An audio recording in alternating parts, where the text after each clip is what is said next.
All right, welcome back to another episode. This week is my online event, Creating an Amazing Family. You guys, I'm so excited about this, and I've had so much fun preparing for it. I get so excited to share everything. I have lots of ideas, and I just want to share everything with you. And so I know that can feel overwhelming if I'm just like, here, let me take 20 years of me studying families and relationships and parenting and spew it all out in 20 minutes.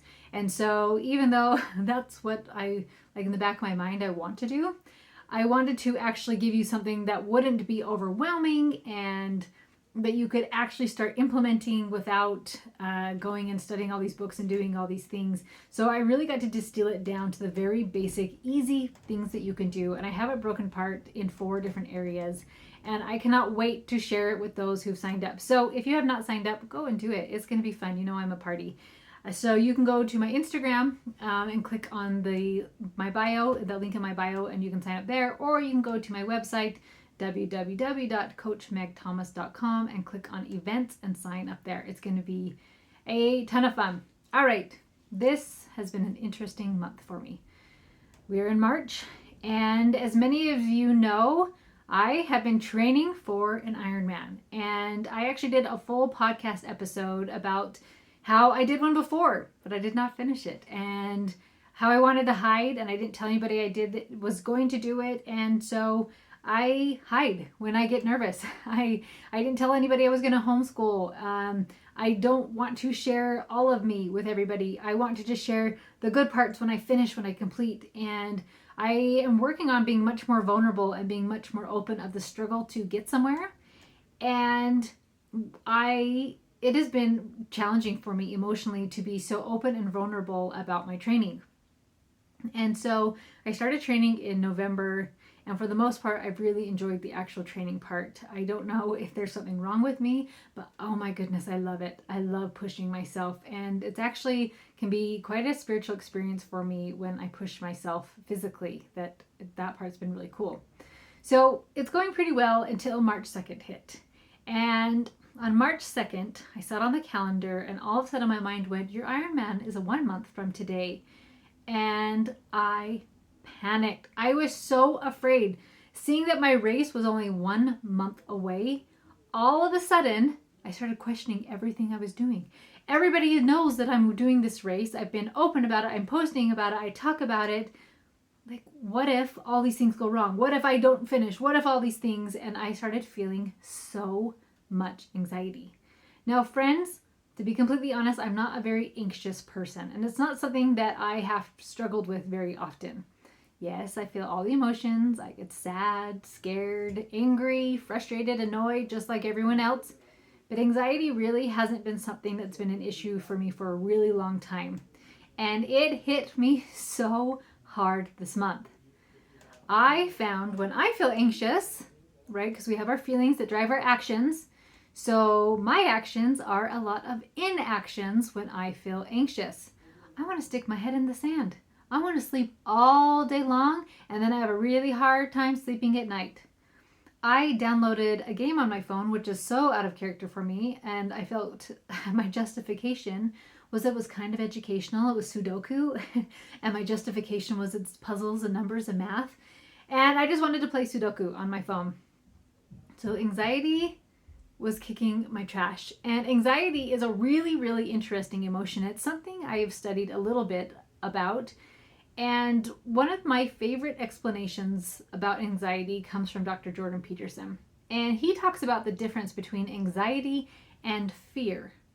So fear is something specific. For example, you could have a fear that you have no idea how to teach fractions. Like, oh, I'm so afraid to teach fractions. I remember fractions being really difficult when I was younger, and I just have this big fear about teaching my kids fractions. Or I have a fear of snakes. They are, as I like to call them, the devil's animal because they are terrifying. When my kids were little, we had a book on snakes, and I don't know why we had this in the house, and it had pictures of them. And my kids would love to hide this book all over the place in my bed, in the closet, all these things. So when I'd walk in, and even when I think about it, I cringe when I think about these stinking snakes and they'd have their big old mouth or eating something. Ugh. I have a huge fear of snakes. I do not like them at all. So fear is very specific. Now, anxiety, on the other hand, is general. For example, you may even say, I am afraid, but it's not of something specific. It could be general, like, I'm so afraid to homeschool. It's very broad and general. Now, here is what is so fascinating about anxiety. Anxiety keeps you stuck in the thought of, I don't know, which then stops your growth and you don't do anything. I had messaged my coach during the month and I told her, I'm feeling so afraid about this race. And she messaged me back and said, okay, let me know what you're afraid of so we can just start figuring it out. So I sat there and thought like, okay, yeah, great. Let's make a plan. So I was like, okay, what am I afraid of? And I sat there and I thought, I have no idea what I'm even afraid of. I know one of my fears was swimming in the ocean was the salt. Not even the ocean itself, because I figure Ironman would be like out of business if they did swims where people were getting eaten by sharks. So like that wasn't even the scary thing. The scary thing for me, and I've done an open water swim with other swimmers and I feel like I'm a strong enough swimmer that that part doesn't even scare me. But I'm like, oh, I was really afraid of the salt in my mouth because I've only swam in freshwater lakes and the salt will be a different beast.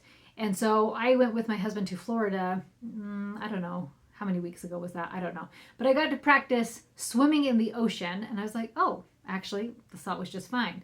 I don't know if that makes me weird or whatnot, but it didn't bother me at all. So that was one of my fears. And I had practiced swimming in the ocean. I was like, oh, okay, that's not even an issue. So I sat there thinking about like, what am I even afraid of? And I couldn't think of anything that I could actually put into words. Like, I'm afraid of the bike. Well, I took my bike off my trainer I don't know how long ago. And I did go practice outside. And like I've gotten a lot more confident on my bike. Like, okay, running is my favorite, so I don't really have a lot of fears with that. I know I can just plow through anything and just keep going. So I just sat there like my nutrition is figured out and all these things are figured out and I have good gear and I have all these things that what am I actually afraid of? And the only thing I can think of is that I've been open about doing the Ironman and that fear of like, what if I don't finish? And I've been so open about it. And even that I can face that and say, oh, well then I'll just feel embarrassed. And I can feel embarrassed. I've done it all the time, right? So it's so interesting when we can't name it, we're probably sitting in anxiety. And anxiety just keeps us stuck in that spot of, I don't know. And when we don't know, we can't face it. And if we can't face it, we can't win. And we stay stuck. And we can't figure out a way past it. And we just stay stuck of, I don't know. I don't know what to do. I'm going to feel this forever and ever. And I have no idea how to get past it. So this month, I got really good at feeling anxiety.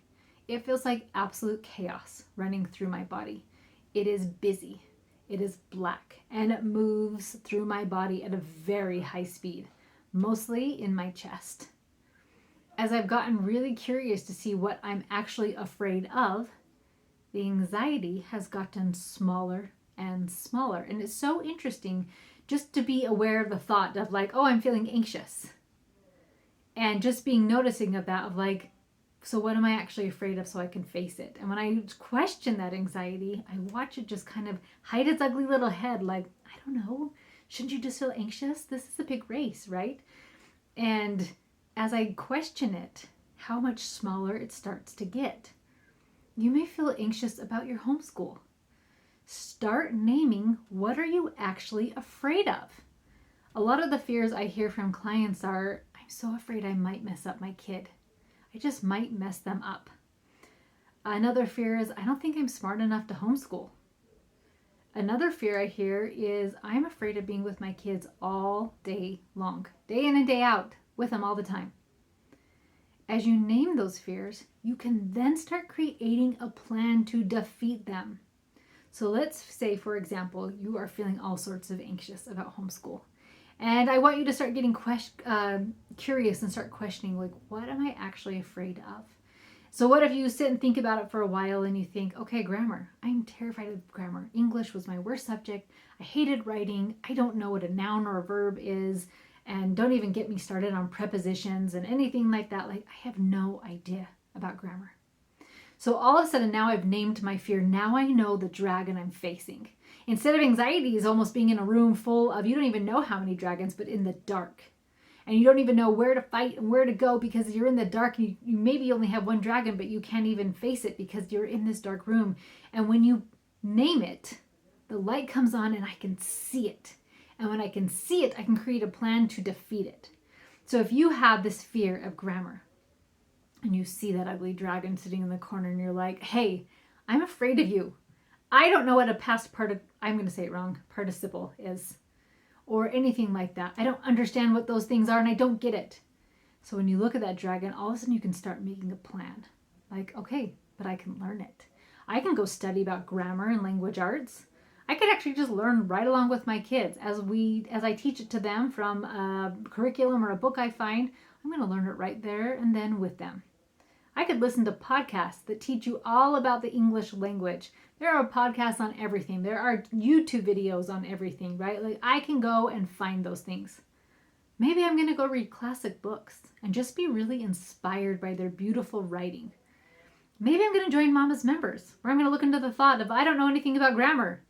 And Meg is going to help me pick a much more useful thought. Once you name the fear, you can then step out of anxiety. And you can start to make a plan to conquer your dragon.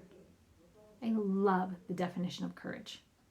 Courage is feeling afraid and doing it anyway. So I want to challenge you, if you are feeling anxiety or your child is feeling anxiety or anxious, you yourself or your child, get curious of what are you actually afraid of? And when you can name that fear, then you can start one at a time slaying those dragons and defeating those fears and having the courage to do it anyway. So have courage, my friends. Face your fears and defeat those dragons. Love you guys so much, and I'll talk to you next week.